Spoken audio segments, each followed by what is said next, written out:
BBC news আন্তর্জাতিক সংবাদে আপনাকে স্বাগতম। শুরুতেই সংবাদ শিরোনাম, এরপর বিস্তারিত। বৈঠকের দিন ঘোষণা ট্রাম্পের, তবে কিছুই জানে না লেবানন। যুক্তরাষ্ট্র ও ইসরায়েলি প্রকৃত সন্ত্রাসী, পেজেশকিয়ান। মধ্যপ্রাচ্যে আরও 10,000 সেনা পাঠাচ্ছে যুক্তরাষ্ট্র। পাকিস্তানের প্রধানমন্ত্রীর সঙ্গে সৌদি যুবরাজের সাক্ষাৎ।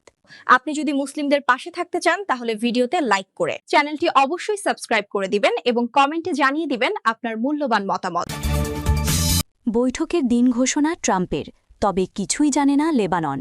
34 বছরের পর প্রথমবারের মতো আজ বৃহস্পতিবার 16 এপ্রিল বৈঠকে বসছেন ইসরায়েল ও লেবাননের নেতারা। এমনটাই ঘোষণা করেছেন মার্কিন প্রেসিডেন্ট ডোনাল্ড ট্রাম্প। তবে তেল আবিবের সঙ্গে আসন্ন কোনো যোগাযোগ বা বৈঠক সম্পর্কে তারা অবগত নয় বলে দাবি করেছে বৈরুত। লেবাননের এক সরকারি সূত্র বার্তা সংস্থা এএফপিকে এ তথ্য জানিয়েছেন। যুক্তরাষ্ট্রের প্রেসিডেন্ট ডোনাল্ড ট্রাম্প স্থানীয় সময় বুধবার 15 এপ্রিল নিজের সামাজিক যোগাযোগ মাধ্যম ট্রুথ সোশ্যালে পোস্টে দেন, ইসরায়েল ও লেবাননের মধ্যে কিছুটা স্বস্তির পরিবেশ তৈরি করার চেষ্টা করছি। অনেক দিন, প্রায় 34 বছর দুই দেশের নেতারা কথা বলেননি। আগামীকাল বৃহস্পতিবার তা হবে। ভালো লাগছে। আপনি যদি মুসলিমদের পাশে থাকতে চান তাহলে ভিডিওতে লাইক করে চ্যানেলটি অবশ্যই সাবস্ক্রাইব করে দিবেন এবং কমেন্টে জানিয়ে দিবেন আপনার মূল্যবান মতামত। যুক্তরাষ্ট্র ও ইসরায়েলি প্রকৃত সন্ত্রাসী, পেজেশকিয়ান। ইরানের বেসামরিক অবকাঠামোতে যুক্তরাষ্ট্র ও ইসরায়েলের হামলার তীব্র সমালোচনা করেছেন ইরানি প্রেসিডেন্ট মাসুদ পেজেশকিয়ান। তিনি এ হামলাকে আন্তর্জাতিক আইন ও মানবিক নীতির পরিপন্থী এবং অন্যায় বলে আখ্যায়িত করেছেন।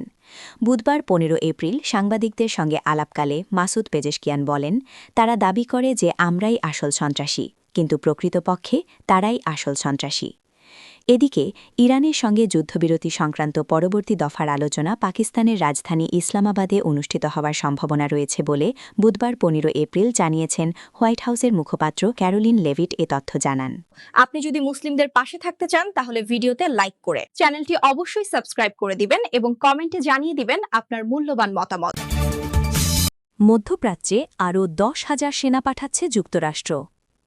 ইরান ও যুক্তরাষ্ট্রের মধ্যকার চলমান 2 সপ্তাহের যুদ্ধবিরতির মেয়াদ শেষ হতে না হতেই মধ্যপ্রাচ্যে নতুন করে সেনা মোতায়েনের ঘোষণা দিয়েছে ওয়াশিংটন। 22 এপ্রিল এই যুদ্ধবিরতি শেষ হওয়ার কথা রয়েছে। এমন এক উত্তপ্ত পরিস্থিতিতেই পেন্টাগন আরও প্রায় 10,000 সেনা ওই অঞ্চলে পাঠানোর সিদ্ধান্ত নিয়েছে। খবর এনডিটিভির। দ্য ওয়াশিংটন পোস্টের প্রতিবেদন অনুযায়ী বিমানবাহী রণতরী ইউএসএস জর্জ এইচডব্লিউ বুশের সঙ্গে প্রায় 6,000 এবং বক্সার অ্যাম্ফিবিয়াস রেডি গ্রুপের সঙ্গে আরও 4,200 নৌ ও মেরিন সেনা চলতি মাসের শেষ নাগাদ এই অঞ্চলে পৌঁছাবে। বর্তমানে ইরানি তৎপরতা মোকাবিলায় মধ্যপ্রাচ্যে প্রায় 50,000 মার্কিন সেনা মোতায়েন রয়েছে। মার্কিন প্রেসিডেন্ট ডোনাল্ড ট্রাম্প সম্প্রতি এক সাক্ষাৎকারে জানিয়েছেন, ইরানের সাথে চলমান এই সংঘাত খুব দ্রুত শেষ হতে পারে। তিনি বলেন, যদি তারা বুদ্ধিমানের মতো কাজ করে তবে যুদ্ধ দ্রুতই থামবে। ট্রাম্পের মতে সংঘাত মিটে গেলে বিশ্ববাজারে জ্বালানি তেলের দাম নাটকীয়ভাবে কমে আসবে। আপনি যদি মুসলিমদের পাশে থাকতে চান তাহলে ভিডিওতে লাইক করে চ্যানেলটি অবশ্যই সাবস্ক্রাইব করে দিবেন এবং কমেন্টে জানিয়ে দিবেন আপনার মূল্যবান মতামত। পাকিস্তানের প্রধানমন্ত্রীর সঙ্গে সৌদি যুবরাজের সাক্ষাৎ।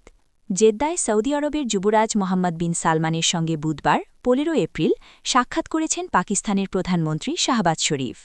এক প্রতিবেদনে এ তথ্য জানিয়েছে সংবাদ মাধ্যম আল আরাবিয়া। এর আগে সৌদি আরবে পৌঁছান শাহবাজ শরীফ। তার কার্যালয়ের এক বিবৃতিতে জানানো হয়, যুক্তরাষ্ট্র ও ইরানের সম্ভাব্য দ্বিতীয় দফা শান্তি আলোচনা শুরুর আগে তিনি 4 দিনের এক সফরে বের হয়েছেন। এই সফরের অংশ হিসেবে তিনি টাকাল ও তুরস্ক সফর করবেন।